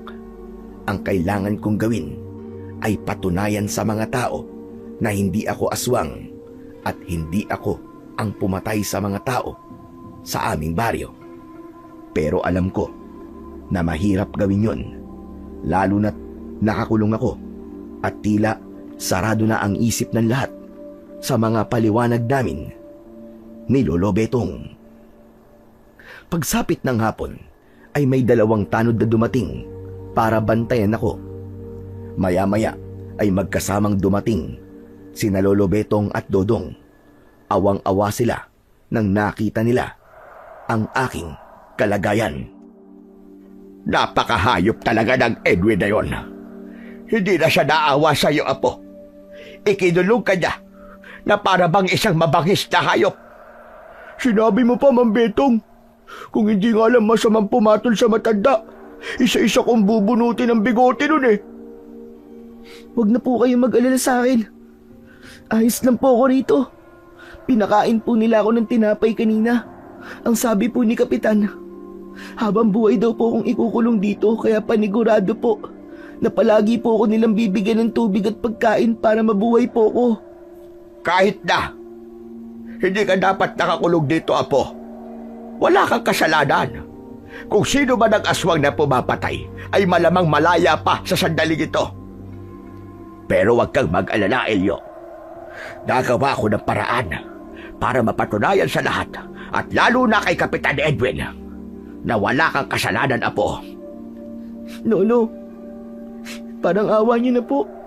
Tama na. Huwag niyo na pong awayin si Kapitan. Baka po kasi kung ano pang gawin nila sa inyo eh. Hindi ko na kailangan kumilos o makipagtalo pa sa kanya para patunayan na hindi ka isang aswang, Apo. Sigurado ko na mamayang gabi o sa mga susunod na gabi ay aatake ulit ang aswang na siyang mambibiktima. At kapag nangyari yon, kapag may namatay na naman, ay doon nila malalaman na hindi ikaw ang aswang. Dahil kung magpapatuloy pa rin ang pagpatay at nakakulong ka rito, ay doon natin mapapatunayan na wala kang kasalanan. Kinilabutan ako sa sinabing yun ni Lolo Betong. Bumigat ang pakiramdam ko dahil kailangang may mga buhay na mawala para lamang mapatunayan ko na inosente ako. Ngunit ang bagay na yun ay hindi ko na kontrol dahil hanggang sa sandaling yun ay malaya pa rin ang totoong salarin sa patayang nangyayari sa aming baryo. Nang iwanan na ako ni Lolo Betong at Dodong ay umupo ako sa isang sulok ng kulungan. Nakayakap ako sa mga binti ko at tahimik akong nagdasal sa Panginoong Diyos na sana ay matapos na ang lahat ng yon. Nagulat ako nang may isang bato na tumama sa kulungan. Pag-angat ko ng aking muka ay nagulantang ako nang makita ko ang mga taong nasa harapan ko. May hawak silang mga bato at bakas sa mukha nila ang matinding galit. May mga sumigaw at tinawag akong salot at aswang. Maya-maya pa, pinaulanan nila ako ng bato. Doon na ako tuluyang napaiyak dahil sa sobrang takot. May mga batong hindi tumama sa akin dahil sa rehas na kawayan yon tumama. Pero meron ding mga bato na nakalusot at tumama sa iba't ibang parte ng aking katawan. Tama na! Tama na po! Tama na! Maawa na po kayo sa akin! Tama na po! Tila bingi ang mga tao sa pakiusap at pag-iyak ko. Patuloy lang sila sa pagbato sa akin. Hindi ko na alam kung gaano ako katagal sa ganoong sitwasyon hanggang sa tumigil na ang mga tao at umalis sila na para bang walang nangyari. Kinagabihan, tanging tubig lang ang ibinigay sa akin. Hindi na ako nagreklamo dahil alam kong kahit na anong sabihin ko sa mga nagbabantay sa akin ay hindi naman nila ako pakikinggan. Kaya wala na akong nagawa kundi ang tiisin ang gutom na nararamdaman ko. Humiga ako sa malamig na lupa at namaluktot ako upang kahit papano ay mabawasan ang lamig na aking nararamdaman. Habang pinipilit kong makatulog, ay paulit-ulit akong nagdasal sa utak ko Ipinagdasal ko sa Panginoong Diyos na sana ay malaman na ng mga tao na wala akong kasalanan sa nangyayaring patayan sa aming baryo. Nang dahil sa labis na pagod, ay unti-unting bumigat ang talukap ng aking mga mata. Hanggang sa tuluyan na akong pumikit. Pero wala pang 1 minuto simula nang pumikit ako, ay narinig ko na nag-uusap ang 2 tanod na nagbabantay sa akin. Narinig ko na tinanong ng isang tanod sa kasama niya kung nakita ba nito yung anino na gumalaw sa likod ng isang puno. Bago pa makasagot ang tinanong na tanod, ay lumabas mula sa puno ang isang nilalang na may nakakatakot na anyo. Para siyang isang halimaw na may mahahabang sungay. Nanlilisik ang mapupula niyang mga mata na animo ay nagbabagang bolang apoy. Malaki ang kanyang katawan na punong-puno ng itim na balahibo. Meron siyang matutulis na mga kuko at pangil. Sigurado ko na yon ang aswang na sumasalakay sa aming baryo. Napasiksik ako sa isang sulok ng kulungan dahil sa labis na takot, habang ang 2 tanod ay nagkaroon ng alinlangan kung lalabanan ba nila ang aswang. Nang malakas na sumigaw ang aswang, ay takot na tumakbo ang mga tanod. Teka, sandali lang po! Huwag niyo po akong iwanan dito! Bumalik po kayo! Bumalik po kayo! Nanlaki ang mga mata ko nang naglakad papalapit ang aswang sa kulungan. Mas lalo kong napasiksik sa sulok at inisip ko na yun na ang aking magiging katapusan. Huminto ang aswang sa harapan ng kulungan at walang kahirap-hirap na sinira niya ang kulungan gamit ang kanyang matutulis na mga kuko. Puno ng takot na tinignan ko ang aswang. Parang awa niyo na po, Mamang Aswang. Huwag niyo po akong papatayin. Maawa na po kayo sa akin. Walang imik na hinawakan ako ng aswang at isinampay niya ako sa kanyang balikat. Nagsimula akong magwala at nagpumiglas. Pinagsususuntok ko ang likod ng aswang pero wala yung epekto sa kanya. Pakawalan niyo ako! Pakawalan niyo ako! Parang awa niyo na! Pakawalan niyo ako! Alam kong walang silbi ang pagmamakaawa ko na yun. Pero nang sandaling yun kasi, ay hindi ko na alam ang gagawin ko. Hanggang sa mabilis na tumakbo ang aswang palayo, habang bitbit niya ako sa kanyang balikat na para bang isakon-sako ng bigas. Napakabilis niyang tumakbo at hindi ko na namalayan na nasa loob na pala kami ng gubat na matatagpuan sa dulong parte ng aming baryo. Makalipas lamang ang ilan sandali, ay huminto na sa pagtakbo ang aswang. Hanggang sa ibinaba niya na ako sa tabi ng isang puno. Tatakbo sana ako para tumakas, pero mabilis niyang nahawakan ang aking braso at isinalya niya ako pabalik sa tabi ng puno. Mamang Aswang, kung papatayin niyo po ako, patayin niyo na po ako. Pero, pwede po ba bilisan niyo ang pagpatay niyo po sa akin? Yung po bang hindi ako masasaktan? Elio, Po? Teka, kilala niyo po ako? Paano niyo po nalaman ang pangalan ko? matagal na akong nakasubaybay sa iyo sa malayo. Ako yung ama. Ako si Dumalupig. Isa akong aswang na kung tawagin ng mga tao ay halagoba. Ikaw ang aking naging anak sa isang mortal. Hindi. Hindi totoo ang sinasabi mo. Hindi isang aswang ang tatay ko. Hindi pa ba malinaw na patunay ang sungay na meron ka? Nang tumuntong ka sa edad na 12, ay unti-unti nang nabuhay ang pagiging aswang mo. Natigilan ako sa sinabing yun ng aswang na si Dumalupig. Pinagmasdan ko ang itsura niya at kahit nakakatakot ang anyo niya, ay unti-unting naglaho ang takot na nararamdaman ko. Kung ikaw ang tatay ko, bakit hindi kita kasamang lumaki? Bakit kailangan akong ipamigay ng nanay ko? Dahil ayaw namin mabuhay ka bilang isang aswang. Sa hindi sinasadyang pagkakataon, ay umibig ako sa nanay mo, Elio. At ganun din naman siya sa akin. Nabuo ka namin at nabis yung tinutulan ng aming lahi. Kaya sinabi ko sa iyong ina na dalhin ka niya sa malayong lugar na ginawa naman niya.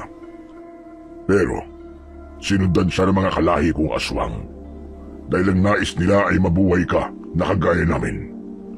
Kaya ibinigay ka niya sa matandang lalaki na nag-aalaga sa iyo ngayon. Sa kasamaang palad, pinatay ng ibang lahi ng mga aswang na yon ang iyong ina. Ang lahi ng mga aswang na yon ay matagal ng kalaban ng ating lahi. Matagal kitang hinalap, Elio. At matagal rin akong nakabantay sa iyo nang hindi mo nalalaman. Nandito ako sa baryo niyo upang bantayan ka. Kaya kung iniisip mo na kukunin kita sa nag-aalaga sa iyo ngayon ay nagkakamali ka. Sadyang kailangan ko lamang na magpakita at magpakilala sa iyo dahil kailangan kitang iligtas. Naniniwala na po ako sa inyo na kayo po ang tatay ko. Yan po kasi ang magpapaliwanag kung bakit po ako biglang tinubuan ng sungay. Pero hindi po ako naniniwala na nandito kayo para lamang po bantayan ako. Kung babantayan niyo lang po ako, bakit kailangan niyo pa po pumatay ng mga inosenteng tao? Nang dahil po sa ginawa niyo, ako tuloy ang pinagbibintangan na gumawa ng lahat ng pagpatay. Nagkakamali ka sa paratang mo sa akin, anak. Hindi ako ang aswang na pumapatay sa inyong baryo. Pero, ang sabi po nila, may mahabang sungay din po yung aswang na pumatay po dun sa mga tao sa baryo namin. Gaya po ng sungay na meron kayo. Hindi ako ang aswang na yon. Ang aswang na yon ay isa ring hanagop na kagaya ko. Si Daluyong ang aswang na yon. Kalaban siya ng ating lahi. Siya ang pumatay sa iyong ina. Nandito siya dahil hinahanap ka niya. Nais ka niyang patayin dahil gusto niyang ubusin ang lahi natin. Alam niya na kapag napatay ka niya, ay mapuputol na ang ating pagpaparami. Totoo po ba yung sinasabi ninyo? Walang dahilan, anak, para magsinungaling ako sa iyo. Diretso kong tinignan si Dumalupig sa kanyang mga mata. Naramdaman ko ang sinseridad sa mga salitang kanyang binitiwan. Nang sandaling yon ay hindi pa rin ako makapaniwala sa mga katotohanang nalaman ko.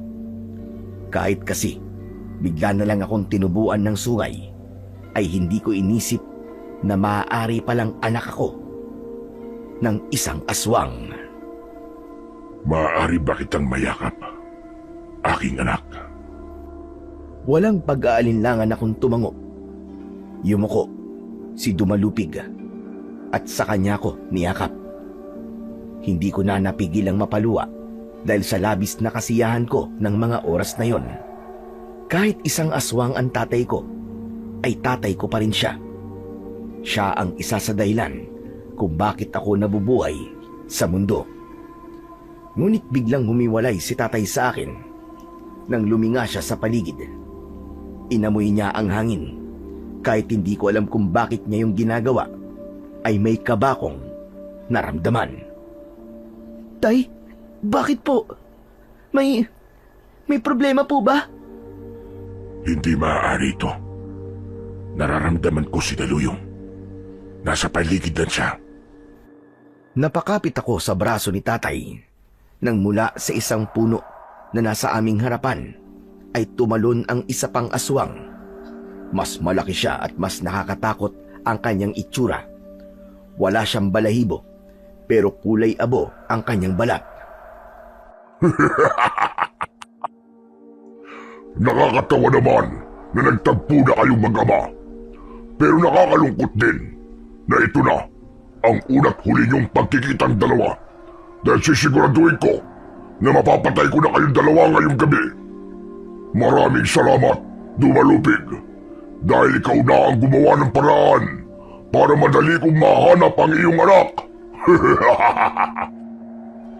Hindi ako papayag. Napatayin mo ang aking anak, Daluyong.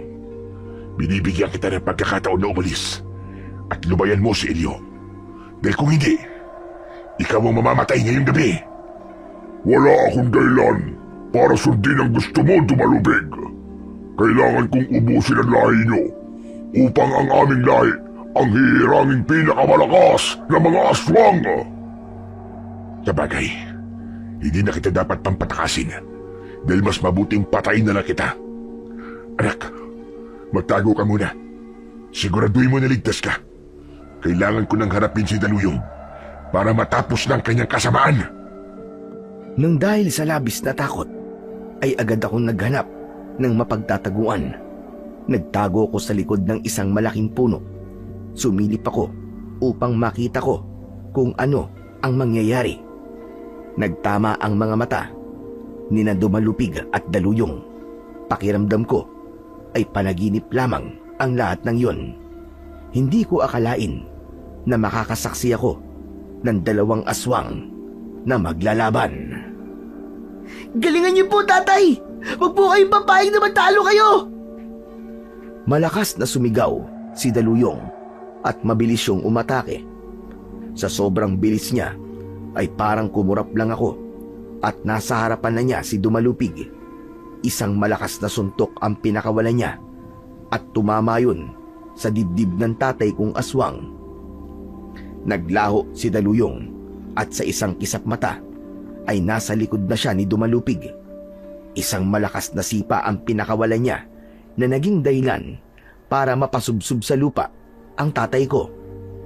Agad namang tumayo si Dumalupig at sinunggaban niya ang kanyang kalaban.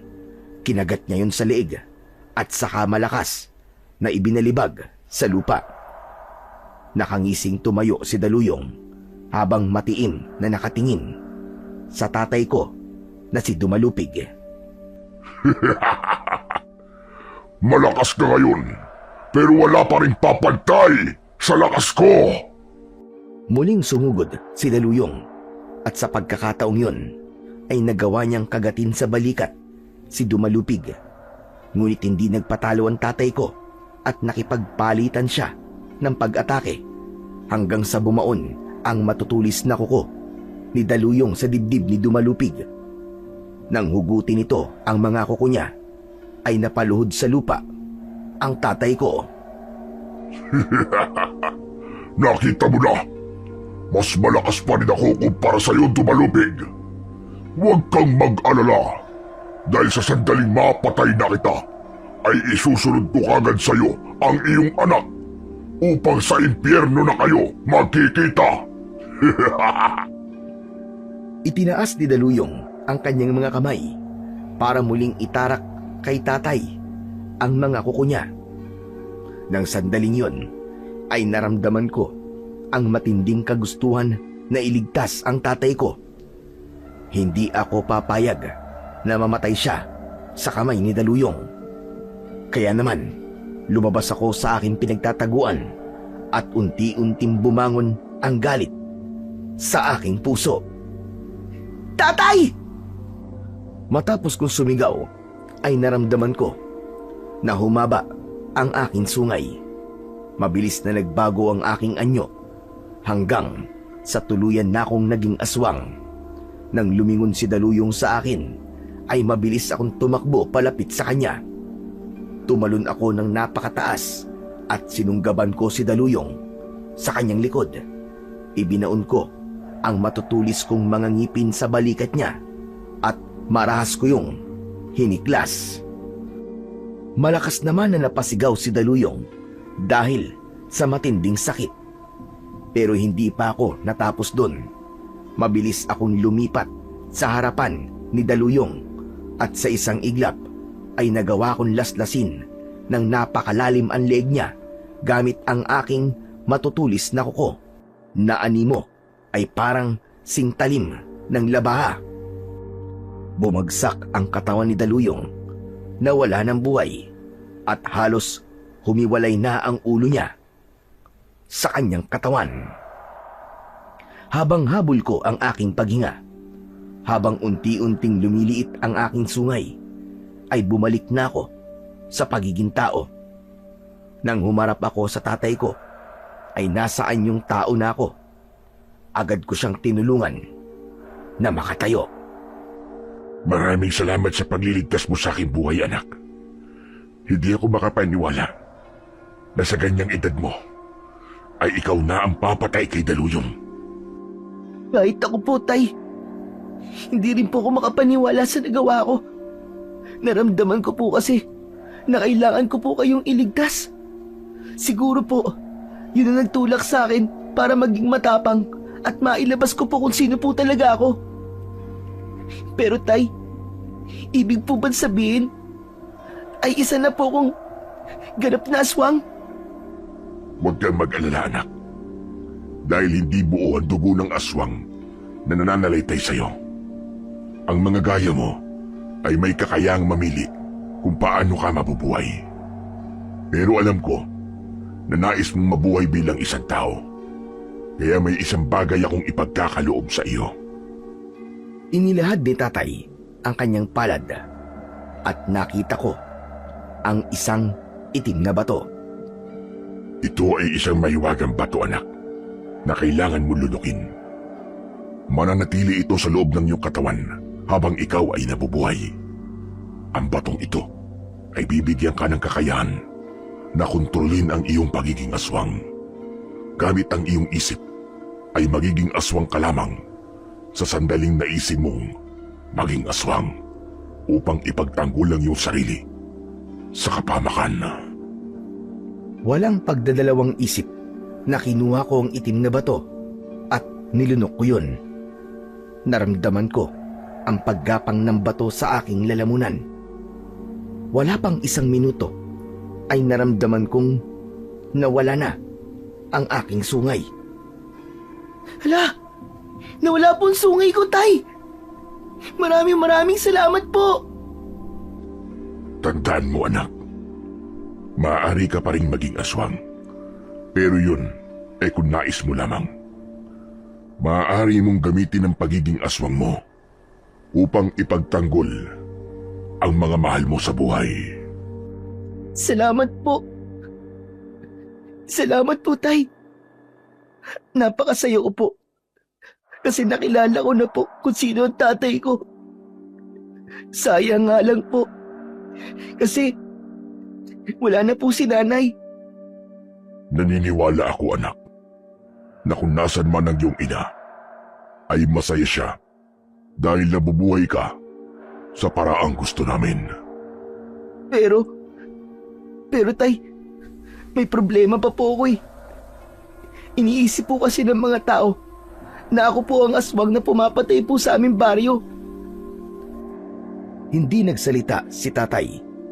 Sandali siyang tumahimik. Nilapitan niya ang walang buhay na katawan ng aswang na si Daluyong at tuluyan niyang pinugot ang ulo nun. Heto, anak. Kunin mo ang ulo ni Daluyong.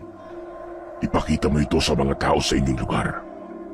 Sabihin mo na ikaw ang pumatay dito. Nang sa ganun ay mapatunayan mo sa lahat na wala kang kinalaman sa mga patayang nangyari sa inyong lugar. Magandang ideya nga po yan, Tay. Salamat po. Sige na, anak. Bumalik ka na sa inyong baryo. Huwag kang mag-alala dahil palagi lang akong nakabantay sa iyo at nakasubaybay. Sigurado ko na hindi pa ito ang ating huling pagkikita. Mag-iingat ka, anak. At palagi mong tatandaan na mahal kita. Nang kunin ko ang ulo ni Daluyong, ay mabilis na nawala si tatay sa harapan ko. Napangiti na lang ako ng sandaling yon dahil sa labis na kasiyahan. Dahil sa wakas ay nalaman ko na ang aking pinagmulan. Doon ko napagtanto na tama si Lolo Betong. Lahat ng mga nangyayari sa buhay ng isang tao, maganda man o hindi, ay merong dahilan. Hindi na ako nagtagal sa gubat at nagsimula na akong maglakad pabalik sa aming baryo. Nadala ang ulo ni Daluyong. Makalipas ang ilang minuto ay nakarating na ako sa aming baryo. Habang naglalakad ako sa gitna ng daan ay nakita ko sa aking unahan ang mga kalalakihang naglalakad ng mabilis papalapit sa akin. Nanlaki ang mga mata ko nang malaman ko na sina Kapitan Edwin yun at ang ilang tanod. Kasama rin nila si Lolo Betong. Lahat sila ay nagulat nang makita ang dala kong ulo ng aswang. Si Lolo Betong lang ang lumapit sa akin. Diyos ko, salamat sa Diyos at ligtas ka, Apo. Nang malaman ko na may isang aswang ang kumuha sa iyo, ay agad ako sumama kina Kapitan sa paghahanap sa iyo. Wala na po ang aswang na kumuha sa akin, Lolo. Ito na po. Natalo ko na po siya. Ibinato ko sa paanan ni na Kapitan Edwin ang pugot na ulo ni Daluyong. Sinabi ko na lang sa kanila na yon ang ulo ng aswang na kumuha sa akin upang hindi na sila magtanong pa. Elio, iho, patawarin mo kami kung inisip namin na ikaw nga ang aswang na pumapatay sa baryo natin. Nang kunin ka ng aswang na yon, ay doon lang namin napagtanto na nagkamali kami. Pero Elio, paano mo napatay ang aswang na yan? Importante pa po ba yung kapitan? Ang mahalaga po ay patay na po ang aswang at wala na po siyang mabibiktima pa. Lo, umuwi na po tayo. Gusto ko na po magpahinga. O sige. Pero Apo, ang sungay mo, paano nawala ang sungay mo? Mahabang kwento po, Lo. Sa bahay na lang po natin pag-usapan. Pagod na po ako. Nagsimula na kaming maglakad ni Lolo Betong pauwi sa aming bahay. Hindi maalis ang ngiti sa akin labi dahil sa mga nangyari sa gabing yun. Nakakapagod, pero mas lamang ang aking kasiyahan dahil bukod sa napatunayan ko na sa lahat na hindi ako ang aswang na pumapatay ng mga tao sa aming baryo, ay nakilala ko rin ang aking totoong ama. Nang makauwi na kami ni Lolo Betong, ay ikinuwento ko sa kanya ang lahat ng nangyari. Ipinaalam ko rin sa kanya kung sino ba talaga ako at kung saan ako nagmula. Maging ang dahilan kung bakit nawala ang aking sungay ay sinabi ko rin sa kanya. At sa kabila ng mga nalaman ni Lolo Betong, ay buong puso niya pa rin akong tinanggap at sinabi niya na walang magbabago sa pagkakakilala niya sa akin at sa kanyang pagmamahal. Sa mga sumunod na araw ay naramdaman ko ang paghanga ng mga tao sa akin dahil alam nila na ako ang pumatay sa aswang, at nang dahil sa mga nangyari ay natutunan nila na hindi hadlang ang itsura ng isang tao para gumawa siya ng kabutihan. Hindi rin dapat hinuhusgahan ang isang nilalang base sa panlabas na anyo dahil ang tunay na mahalaga ay meron siyang mabuting kalooban.